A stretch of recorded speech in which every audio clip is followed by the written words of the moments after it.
Is there life after death? For eons, man has struggled with the knowledge of his own mortality. Today, despite dramatic advances in science and technology, when the last shovelful of earth falls on a loved one, ashes to ashes, and dust to dust, still the ultimate answer is not forthcoming. Or is it? Could it be that we're just not listening?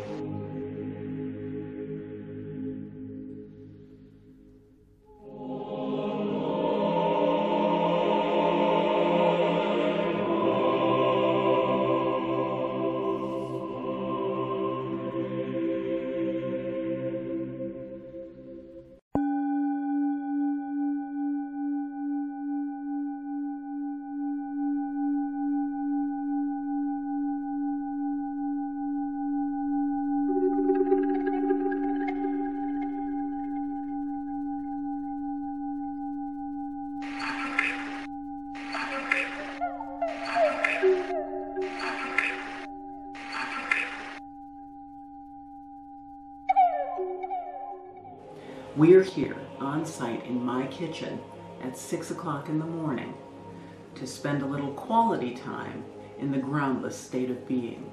I'm Kenda DeMorse, and I talk to dead people.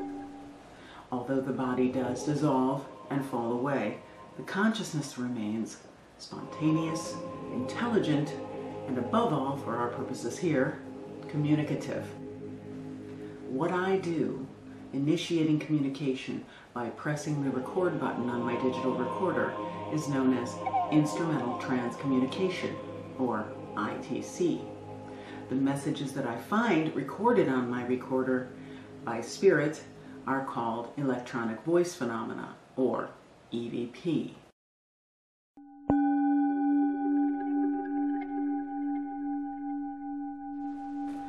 I think the question that I'm most frequently asked is, what are they? Simply put, they are you without the organic suit. Exactly what they're comprised of, energetically speaking, and what are they made of? Well, that's the $64 billion question. No one really knows. There is a very real conceptual barrier between this plane and the next, so asking them can be really tough. There are a couple of qualities that we can guess at. They seem to embody or reflect some portion of the ultraviolet end of the light wave spectrum. And they seem to embody or be able to manipulate or collect electromagnetic energy.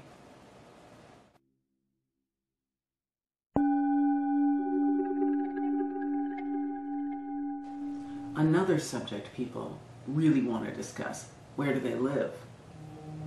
Well, I've recorded in restaurants, offices, theaters, museums, hospitals, homes, cemeteries, you name it.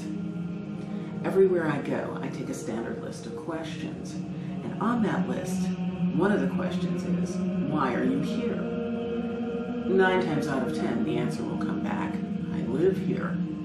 At the end of asking this list of questions, I will say, if it's all right with you, I would like to come back here and record again. And invariably, I will hear, sure, no problem. I'm always here. I live here. They do set up residence right among us, and they influence us more than you know. Many spirits are particularly drawn to places with high concentrations of emotional energy. Think restaurants, theaters, dentist offices are a good one. Fear and pain are responsible for generating huge amounts of human emotional energy. So, DDS offices are particularly popular among the on-living set.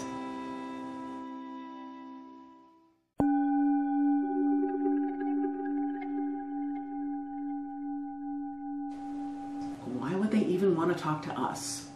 Little old us, still stuck here, in the mire, in the monkey suits.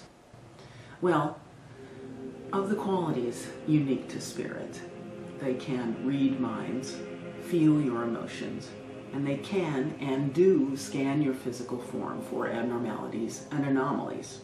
It is not uncommon for them to comment on the color of someone's energy being off or being good during a recorded session. Because they do interact with us in this way, they want us to know that they care.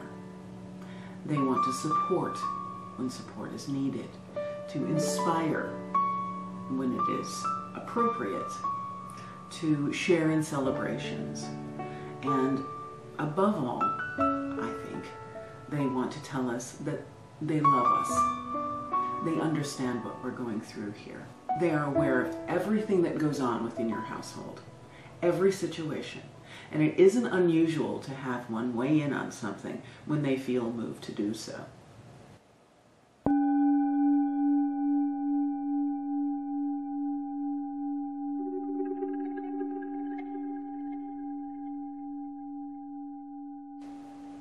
Well worthy of our consideration, how do they speak? Obviously, they lack the physical apparatus to speak as we do.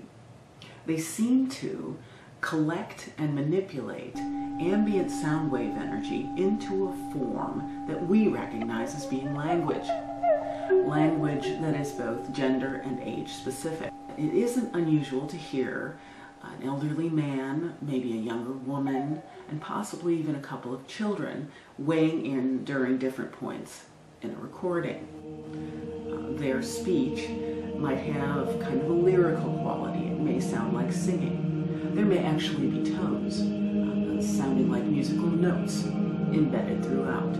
At times, their speech can sound electronic, much the same way someone who has difficulty speaking sounds when they use an electronic device to assist them. Spirit speaks at the most subtle level of the audible spectrum. So the loudest they are able to speak that you might detect them sounds like a whisper.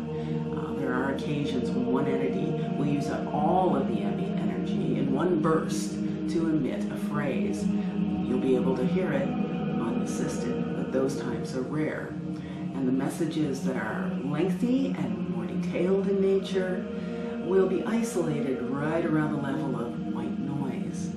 So it's necessary to take a lot of recordings and upload them into a sound program, amplify them, and reduce a good amount of hits. We do take pains during any recording session to limit the sound energy in a room. Spirit does need a sound field, but they really don't need anything more drastic than air movement through a vent. Think air conditioning. Some facilitators who record believe it unwise to record in one's own home.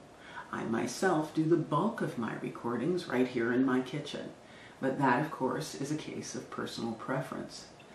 One thing that I do think of as being non-negotiable before buying a piece of property, even a buildable lot, or moving into a new or new-to-you residence, it is imperative that you record. The time to find out about disharmonies is before you've invested all the money. Spirit lives outside the confines of linear time. They don't see time as we do.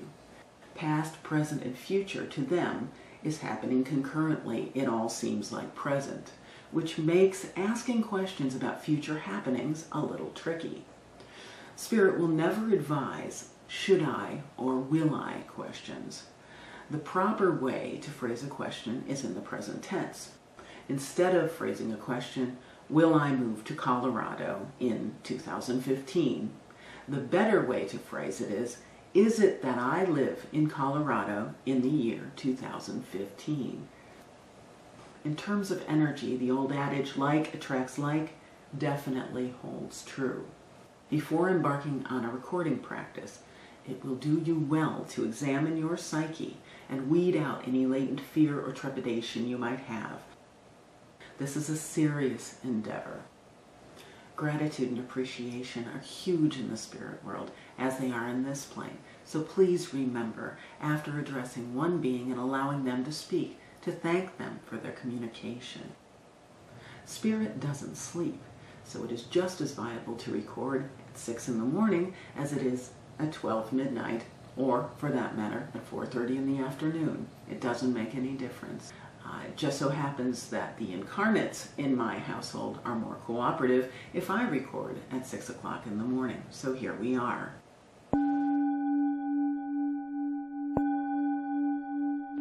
As they say, sometimes noises spell just noise, but sometimes it's the voice of spirit from the other side. Good luck with launching your recording practice. I'm Kenda DeMorse. Thanks for joining us. For further information and to listen to some really loud and clear EVPs, check out my site,